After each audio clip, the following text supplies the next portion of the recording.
विजय तेंडुलकर लिखित आणि अरविंद देशपांडे दिग्दर्शित लोभ नसावा ही विनंती मधली भूमिका लोभ असावा अशी झाली आणि मग हा लोभ वृद्धिंगतच होत गेला. तुम्ही नाटकात केलेल्या भूमिकांची यादी करायची तर फार मोठी होईल, पण त्या सगळ्यातून गंभीर भूमिकांच्या ताकदीने हसवाफसवी करण्याची तुमची क्षमता सिद्ध होते. संगीत नाटक अकादमीचा पुरस्कार ह्याचंच द्योतक आहे. दूरचित्रवाणीमध्ये चिमणराव ते श्रीयुत गंगाधर टिपरे या व्यक्तिरेखांमुळे तुम्ही सर्व मराठी कुटुंबांचा अविभाज्य घटक बनलात. चित्रपटातल्या अनेक भूमिकांमध्ये झपाटलेला मधला तात्या विंचू ते दशावतार मधला बाबुली मेस्त्री असा तुमचा भन्नाट प्रवास आहे. चौकट राजामधला नंदू आणि लगे राहो मुन्नाबाई मधले महात्मा गांधी या भूमिकांसाठी राज्य आणि राष्ट्रीय पुरस्कारांनी तुम्ही सन्मानित झालात. तुमच्या सगळ्या कारकिर्दीचा आढावा या एका मानपत्रात घेणे अशक्यच आहे. प्रतिभावान लेखक म्हणून तुम्ही अनेक पुस्तकातून आम्हाला भेटलात. साहित्य अकादमीने बोक्या सातबंडे या पुस्तकाला पुरस्कार दिलाय. खरं तर साहित्य परिषदेने देखील तुम्हाला वेगळं मानपत्र द्यायला हवं. तुमच्या चतुरस्र व्यक्तिमत्वाचा अजून एक पैलू म्हणजे तुमचं माउथ ऑर्गनवरचं प्रभुत्व. लिहावं तेवढं थोडंच आहे. लेखक कलाकार्यासोबतच तुम्ही एक अत्यंत प्रेमळ आणि अजातशत्रू व्यक्ती आहात. कुटुंबवत्सल आणि निर्व्यसनी अशी तुमची आदर्श प्रतिमा आहे. तुमच्यात अहंकाराचा लवलेश नाही. खरं तर तुम्ही थोडेसे मितभाषी, प्रसिद्धी परांगमुख आहात आणि ज्या व्यवसायात तुम्ही आहात त्या व्यवसायात अशी माणसं विरळच असतात. म्हणून आम्हाला तुमच्याबद्दल अतिशय जिव्हाळा, आदर आणि प्रेम वाटतं. इथून पुढेही तुमची प्रतिभा अशीच फुलत राहो आणि त्यासाठी तुम्हाला उत्तम आरोग्य लाभो या आम्हा सर्व रंगकर्मींकडून आपल्याला शुभेच्छा.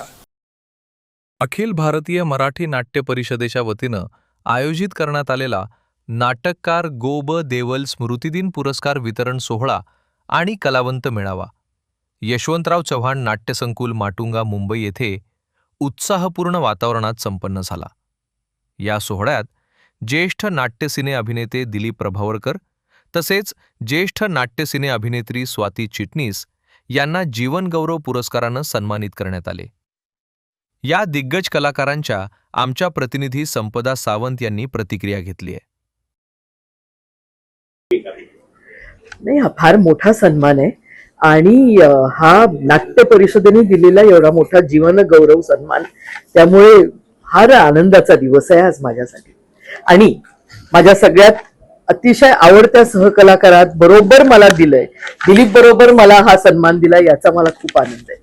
मी मगाशी म्हटलं त्याप्रमाणे आम्ही दोघांनी एक नाटक आणि काय म्हणत त्याला सगळ्या त्यातल्या भावना, भावभावना, सुख दुःख त्या नाटकातली त्या कॅरेक्टरशी अनुभवली एकत्र. इथे नाटक होतं मतिमंद मुलगा पोटी जन्माला आलेल्या दाम्पत्याचे. हे जयवंत दळवींचं नाटक आहे नाती गोती, खूप त्यावेळेला गाजलं होतं. आम्हाला सगळे पुरस्कार मिळाले. म्हणजे best play right, best play, best direction, best actor, best actress सगळे आम्हाला मिळाले होते त्यावेळेला. नाट्यदर्पणचे पुरस्कार वगैरे ते खूप गाजलं नाटक. त्यावेळेला आम्ही एकत्र होतो. आमच्यावर मोहन जोशी होता, अतुल पुरसेर होते, आता होतं अनफॉर्च्युनेटली आता नाही आपल्यात. तर ते नाटक एकत्र सादर करणं हा एक फार मोठा अनुभव होता. त्याच्यामुळे तिला आणि आम्हाला एकत्र हा पुरस्कार मिळतोय, वेगळा योग आहे. फार वेगळा आणि सुंदर योग आहे.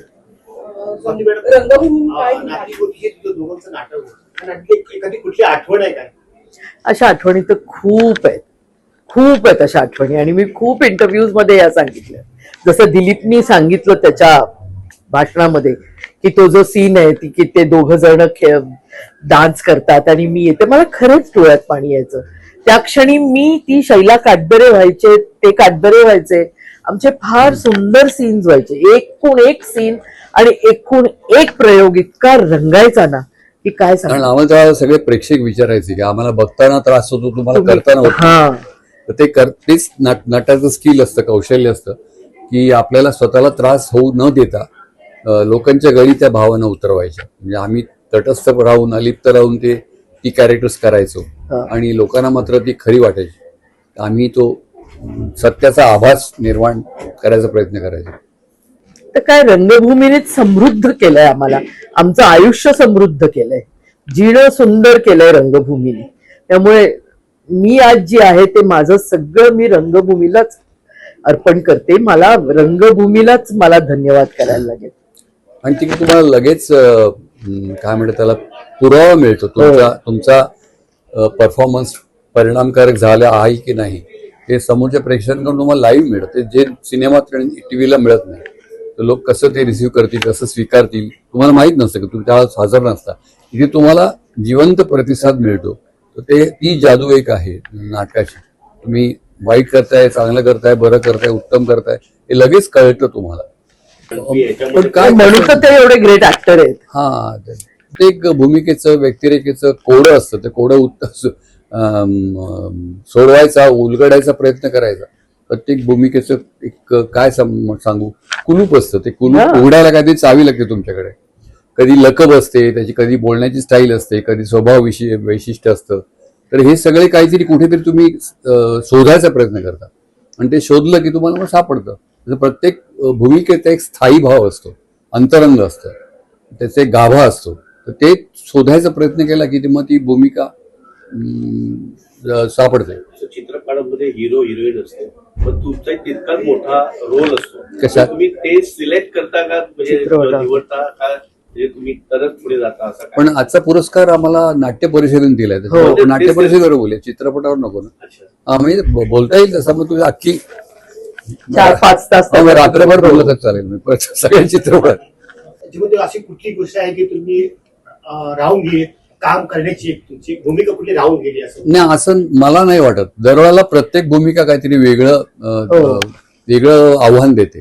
त्याच्यामुळे आता असं मी अजूनपर्यंत मला ही करायची राहिली असं कधी म्हटलं नाही. मग ते आणि आपोआप अशा मिळतात. आता मला आता काय करायचं राहिले असं लोक म्हणत असताना मला दशावतारामधला बाबुली मिळाला. त्यात मला 8-9 अवतार करावे लागले, प्रत्येक अवतार वेगळा होता. त्याच्यामुळे असं अमुक एक राहिले असं नाही काही करत.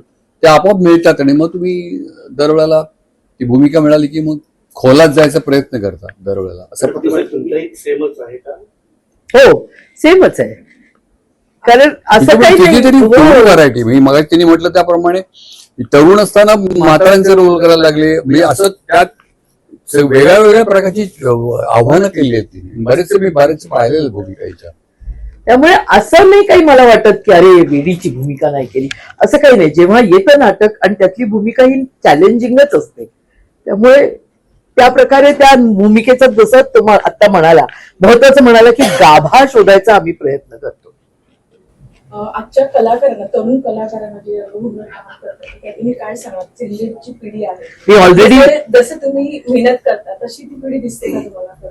हो, दिसते मला. हो. खूप मेहनत करताना आणि मला स्वतः असं वाटतं की मला वाटतं की माझ्यापेक्षा वयाने आणखीन लहान आहे, पण मला स्वतः असं वाटतं की मी आजच्या पिढीच्या वयाचं होतं. मला आजच्या पिढीमध्ये तेवढा कॉन्फिडन्स नव्हता. आजची पिढी जी आहे ती अधिक आत्मविश्वास असलेली, अधिक ऊर्जा असलेली, अगदी, अधिक अगदी. काही करू बघणारी आहेत, अधिक नॉलेजेबल आहे, त्यांना अधिक ज्ञान आहे जे मला नव्हतं. मला कॉन्फिडन्स नव्हता. आम्ही करत शिकलो. अजूनच पडल्यासारखं होतं मला. तर तो कॉन्फिडन्स खूप कधी कधी मी तरुण, आता मी दशावतारामध्ये काम केलं, माझ्यावर 3-4 लोक सगळे तरुण होते. लक्षावर रोज मी काम केलं, लक्षात मुलगा माझ्यावर होता. आता सिद्धार्थ मेनन होता, ती प्रियदर्शिनी इंदलकर होती. तर त्यांचा कॉन्फिडन्स बघून, त्यांचं एकूण आपल्याला सुद्धा संसर्गजन्य असं ते आपल्यापर्यंत पण येतं. त्याच्यामुळे देवाणघेवाण असते. ते म्हणतात तुम्ही आम्हाला, तुमच्याकडनं आम्ही शिकतो. मला वाटतं की मी त्यांच्याकडनं पण शिकतो.